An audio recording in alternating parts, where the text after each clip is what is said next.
श्रीकांतदादा पाटोळे आणि श्रीकांतदादा पाटोळे मित्र परिवाराच्या वतीनं या ठिकाणी कार्यक्रमाचं आयोजन केलेलं आहे। या कार्यक्रमाला उपस्थित असलेले या गावचे सरपंच विशाल काका, तसेच मी अलकाताईचं मनापासून स्वागत करतो।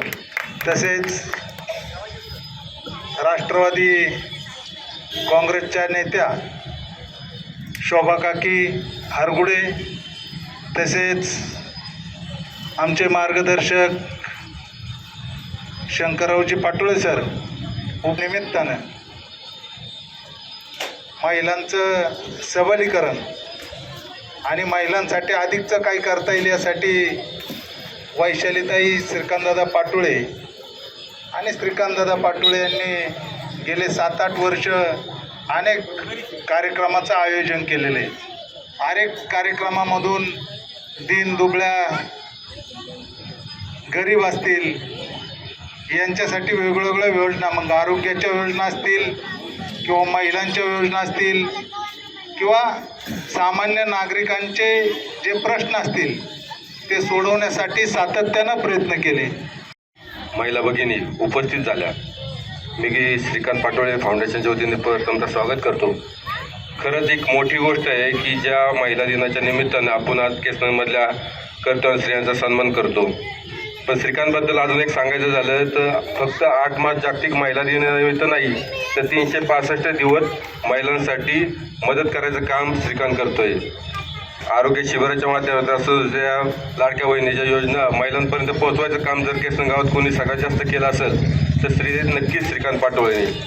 आणि आजसुद्धा त्यांनी खऱ्या अर्थानं कर्तव्य स्त्रियांचा सन्मान करून खूप मोठी गोष्ट केलेली आहे। महिला दिनाच्या सर्व उपस्थित महिलांना मी खूप खूप शुभेच्छा देऊन या ठिकाणी थांबतो। आपल्या राज्याचे माजी उपमुख्यमंत्री व आमच्या संस्थेचे अध्यक्ष आदरणीय अजितदादा पवार साहेब यांना मी भावपूर्ण श्रद्धांजली वाहतो आणि माझ्या विचारांना सुरुवात करतो।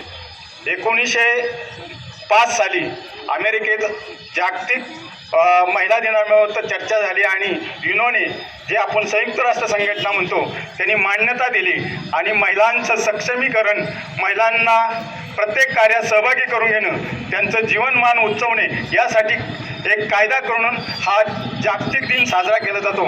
आज यामुळे आपल्या राष्ट्रात आपले जे राष्ट्रप्रमुख आहेत, राष्ट्रपती म्हणतो, त्या एक महिलाच आहेत, आदरणीय द्रौपदी मॅडम मुर्मू, व आपल्या राज्याच्या उपमुख्यमंत्रीसुद्धा आदरणीय सुनेत्राताई पवार हे आहेत। म्हणजे शिक्षणामुळे किंवा ह्या कायद्याच्या तरतुदीमुळे महिलांना आपला विकास करून देश व राज्याचं काम करता येतं। तर या संधीचा सर्वांनी फायदा घ्यावा आणि प्रत्येक महिलेच्या हातात तिचं वैयक्तिक नाही तर अख्ख्या कुटुंबाचं हित दिलेलं असतं। तर तिने आपल्या स्वतःच्या विकासाबरोबर कुटुंबाचाही विकास करावा, देशाचा विकास करावा, हे मी या महिला दिनाच्या निमित्तानं माझे विचार व्यक्त करतो।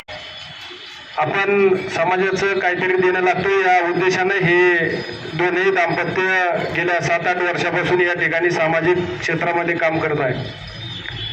आपण पाहिलं पाठीमागच्या काळामध्ये जे मेळावे घेत आहोत ते मेळावे जे समाजोपयोगी आहेत, जे गोरगरिबांच्या गरजेचे आहेत, ते हे दाम्पत्य गेल्या 7-8 वर्षापासून हे अनेक उपक्रम या ठिकाणी साजरा करत आहेत आणि त्याचा लाभही अनेक गरजू लोकांनी या ठिकाणी घेतलेला आहे।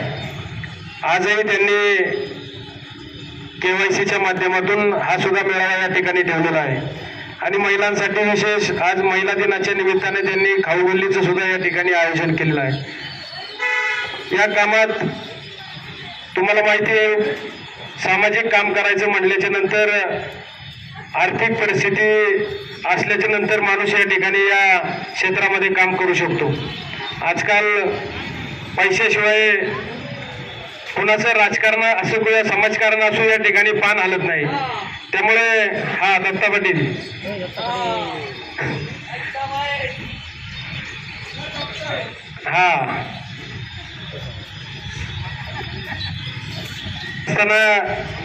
गावामध्ये अनेक या ठिकाणी आपण वाढतं नागरीकरण पाहत आहोत अनेक समस्या इथून पुढच्या काळामध्ये नक्कीच गावाला भोगायला लागणार आहे. त्याच्यामुळं येत्या काळामध्ये ड्रेनेज असेल, पाणी असेल, जर केसनन गावामध्ये पाण्याची स्कीम करत असताना जर जागा कोणी दिली नाही तर पाण्याची स्कीम होऊ शकत नाही. परंतु याचं गांभीर्य कुणालाच नाही दिसत नाही. गेल्या काही दिवसामध्ये जे इलेक्शन झालं त्या इलेक्शनमध्ये सुद्धा कुणालाही त्या इलेक्शनचं घेणं देणं नसल्यासारखं सगळेजण त्या ठिकाणी वागलेले आहेत. पैशाच्या मोहापुढे जर प्रत्येक वेळेस जर पैशामुळं जर एखाद्या चांगलं काम करण्याचं जर नुकसान होणार असेल तर ती जबाबदारी सुद्धा नागरिकांची आहे की आपण कशा पद्धतीने त्या ठिकाणी वागलं पाहिजे. कारण पैशाच्या मोहापुढे जर सगळं खोटं ठरत असेल तर कामं करण्यात सुद्धा त्या ठिकाणी समाजकारणात सुद्धा कोणी चांगली लोक पुढे समोर येणार नाही. मी या निमित्तानं नवनवीन घडामोडी पाहण्यासाठी स्टार महाराष्ट्र न्यूजला सबस्क्राईब करा आणि ताज्या बातम्यांचे अपडेट मिळवण्यासाठी बेल आयकॉनला प्रेस करा आणि परिपूर्ण बातमीबरोबर रहा, इतरांपेक्षा एक पाऊल पुढे.